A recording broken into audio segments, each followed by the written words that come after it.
పాకిస్తాన్ రెండవసారి క్షిపణి ప్రయోగం చేపట్టింది. తాజాగా 160 కిలోమీటర్ల రేంజ్ క్షిపణిని ప్రయోగించినట్లు వెల్లడించింది. తొలిసారి 450 కిలోమీటర్ల రేంజ్ క్షిపణిని పాక్ ప్రయోగించింది. పహల్గామ్ ఉగ్రదాడి నేపథ్యంలో భారత్ పాక్ మధ్య ఉద్రిక్తత పరిస్థితులు నెలకొన్నాయి.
వార్ బ్రేకింగ్ చూస్తున్నాం. పాకిస్తాన్ రెండవసారి క్షిపణి ప్రయోగం చేపట్టింది. తాజాగా 120 కిలోమీటర్ల రేంజ్ క్షిపణిని ప్రయోగించినట్లు వెల్లడించింది. తొలిసారి 450 కిలోమీటర్ల రేంజ్ క్షిపణిని పాక్ ప్రయోగించింది. ఇక పహల్గామ్ ఉగ్రదాడి నేపథ్యంలో భారత్ పాక్ మధ్య ఉద్రిక్తత పరిస్థితులు నెలకొన్నాయి.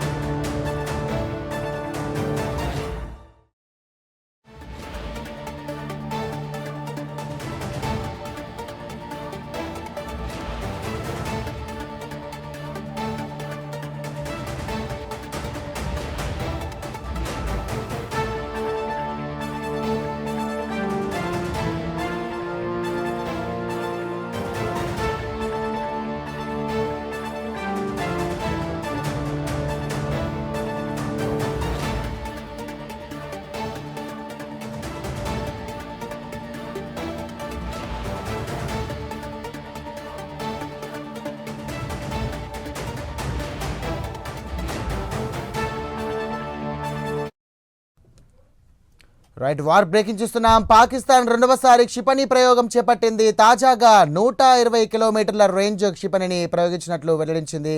తొలిసారి 450 కిలోమీటర్ల రేంజ్ క్షిపణిని పాక్ ప్రయోగించింది. ఇక పహల్గామ్ ఉగ్రదాడి నేపథ్యంలో భారత్ పాక్ మధ్య ఉద్రిక్తత పరిస్థితులు నెలకొన్నాయి.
రైట్, ఇక పాకిస్తాన్ రెండవసారి క్షిపణి ప్రయోగం చేపట్టింది. తాజాగా 120 కిలోమీటర్ల రేంజ్ క్షిపణిని ప్రయోగించినట్లు వెల్లడించింది.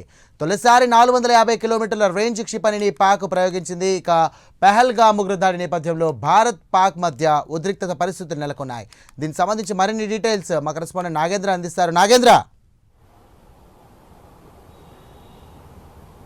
Thank you. ప్రస్తుతం పహల్గామ్లో జరిగినటువంటి ఉగ్రదాడి తర్వాత పాకిస్తాను భారత్ మధ్య ఉన్నటువంటి సంబంధాలన్నీ కూడా పూర్తి స్థాయిలో తెగిపోయాయి. పూర్తిగా మనం ఏదైతే పాకిస్తాన్కి సంబంధించినటువంటి అంశంలో ఇప్పటికే వాణిజ్య ఒప్పందాలు రద్దు చేసుకోవడం కానీ, అదేవిధంగా సింధు జలాలకు సంబంధించినటువంటి వాటిని ఆఫ్ చేయడం కానీ, ఇలాంటి సంఘటనలు జరుగుతున్నటువంటి పరిస్థితి. ప్రస్తుతం ఒకవైపు పాకిస్తాన్కి సంబంధించినటువంటి క్షిపణుల ప్రయోగం, ముఖ్యంగా 2 క్షిపణులు ప్రయోగించడం జరిగింది. దాంట్లో రెండవది 120 కిలోమీటర్ల రేంజ్లో ఉన్నటువంటి క్షిపణిని ప్రయోగించడం జరిగింది. అదేవిధంగా మొదటిది 450 కిలోమీటర్ల రేంజ్ వరకు వెళ్ళేటటువంటి క్షిపణిని కూడా ప్రయోగించినటువంటి నేపథ్యంలో ఒకవైపు అటు భారత్ ఇటు పాకిస్తాన్కి సంబంధించినటువంటి 2 దేశాల మధ్య పూర్తిగా ఒక యుద్ధ వాతావరణం నెలకొనేటటువంటి అవకాశాలు కనిపిస్తున్నాయి. ఎందుకంటే పహల్గామ్ ఉగ్రదాడి జరిగిన తర్వాత పెద్ద ఎత్తున భారత ప్రభుత్వం అంతా కూడా పాకిస్తాన్ని ఎండగొట్టేటటువంటి ప్రయత్నం చేస్తుంది, ఉగ్రవాదుల్ని ఏరివేసేటటువంటి ప్రయత్నం కూడా చేస్తుంది. ప్రస్తుతం దానిలో భాగంగా ఇప్పటికే ఒకవైపు బోర్డర్ల దగ్గర టైట్ సెక్యూరిటీ, అదేవిధంగా అక్కడ ఉద్రిక్త పరిస్థితులు కూడా నెలకొన్నటువంటి పరిస్థితి. ఈ నేపథ్యంలో ప్రస్తుతం ఒకవైపు పాకిస్తాన్ క్షిపణులను ప్రయోగం చేస్తున్నటువంటి నేపథ్యంలో పాకిస్తాన్ కాలు దువ్వుతుందా కయ్యానికి అనేటటువంటి సంకేతాలు అందుతున్నటువంటి నేపథ్యంలో భారత్ ఏ విధంగా ప్రిపేర్ అవుతుంది అన్నది మాత్రం చూడాలి. ఎందుకంటే ఒకవైపు ఇప్పటికే అక్కడ ఉగ్రవాదులు దాడికి పాల్పడిన తర్వాత, పహల్గామ్లో ఉగ్రదాడి ఎఫెక్ట్ జరిగిన తర్వాత జమ్మూ కాశ్మీర్కి సంబంధించినటువంటి జైల్లో కూడా ఉగ్రదాడులు జరిగేటటువంటి అవకాశం ఉంది. అదేవిధంగా ఇండియాలో ఉన్నటువంటి మెయిన్ సిటీలలో కూడా ఉగ్రవాదులు దాడులు చేసేటటువంటి అవకాశం ఉందంటూ కూడా ఇప్పటికే ఇంటెలిజెన్స్ చెప్పినటువంటి నేపథ్యంలో పాకిస్తాన్ని ఏ విధంగా నిలువరిస్తుంది, పాకిస్తాన్కి సంబంధించినటువంటి అంశంలో భారత ప్రభుత్వం ఏ విధంగా ముందుకు వెళ్తుంది అన్నది మాత్రం చూడాల్సినటువంటి అంశంగా కనబడుతుంది. మొత్తానికి పహల్గామ్ ఉగ్రదాడి తర్వాత దేశవ్యాప్తంగా కూడా ప్రస్తుతం మన బోర్డర్ సరిహద్దుల్లో ఏం జరుగుతుంది, ఎప్పుడు పాకిస్తాన్ కాల్పులు జరుగుతుంది, ఎప్పుడు టెర్రరిస్టులు ఏ విధమైనటువంటి చర్యలకు పాల్పడతారన్నది మాత్రం అందరూ కూడా ఆవేదనలో ఉన్నటువంటి పరిస్థితులు కూడా కనిపిస్తున్నాయని చెప్పాలి.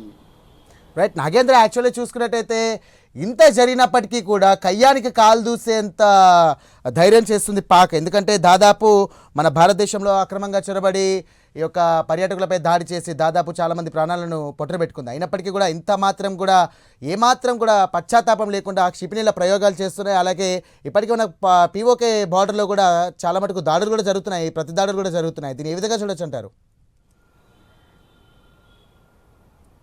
ముఖ్యంగా మనం ఇక్కడ ఒకటి అబ్జర్వ్ చేయాలి. ఎందుకంటే పహల్గామ్ ఉగ్రదాడి జరిగిన తర్వాత ఇండియా పూర్తి స్థాయిలో అన్నిటినీ పాకిస్తాన్కి సంబంధించినటువంటి అన్నిటినీ కట్ చేసేటటువంటి ప్రయత్నం చేసింది. అదేవిధంగా కట్ చేస్తున్నటువంటి పరిస్థితి ఉంది. ముఖ్యంగా వాణిజ్య ఒప్పందాలు కానీ ఇతర ఒప్పందాలు కానీ. ప్రస్తుతం దానిలో భాగంగా మరొకవైపు పాకిస్తాన్కి సంబంధించి క్షిపణుల ప్రయోగం అనేది ఒక మేకపోతు గాంభీర్యం లాంటి ప్రదర్శనని ప్రస్తుతం పాకిస్తాన్ ప్రదర్శిస్తుంది అనేటటువంటి వార్తలు మనకి స్పష్టంగా అర్థమవుతున్నాయి. ఎందుకంటే పాకిస్తాన్ ఇండియా పైన యుద్ధం చేసేటటువంటి శక్తి లేదు, పూర్తి స్థాయిలో అక్కడ సైన్యం లేదు.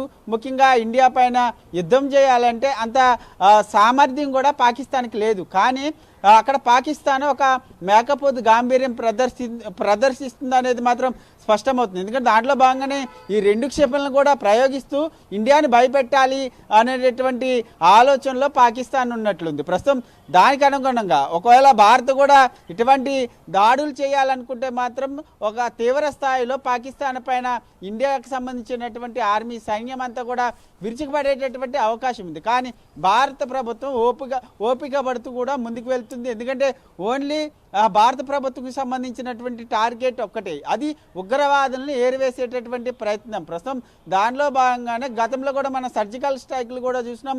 ఎందుకంటే సర్జికల్ స్ట్రైక్స్ ద్వారా కూడా ఉగ్రవాదుల్ని ఎక్కడికక్కడ కూడా ఇండియా ప్రభుత్వం మట్టుబెట్టినటువంటి పరిస్థితి. ప్రస్తుతం దానిలో భాగంగా పహల్గామ్కి సంబంధించినటువంటి ఉగ్రదాడి జరిగిన తర్వాత మరొక్కసారి టెర్రరిస్టులందరినీ కూడా ఏరివేసేటటువంటి ప్రయత్నం భారత ప్రభుత్వం చేస్తుంది. ప్రస్తుతం దానిలో భాగంగానే ఇప్పటికే భారత ప్రభుత్వం ఆ దిశగా కూడా నిర్ణయాలు తీసుకుంటున్నటువంటి పరిస్థితి కూడా ఉంది. ప్రస్తుతం దానిలో భాగంగానే పాకిస్తాన్ ఇండియా బార్డర్ వద్ద సెక్యూరిటీని కూడా టైట్ చేశారు. ప్రస్తుతం అక్కడ ఉన్నటువంటి ఆర్మీ సైన్యం అంతా కూడా భారీగా మోహరించినటువంటి నేపథ్యంలో ప్రస్తుతం ఎప్పుడు ఏం జరుగుతుందన్నది మాత్రం తెలియనటువంటి పరిస్థితి అయితే నెలకొందని చెప్పాలి. Right, thank you Nagendra.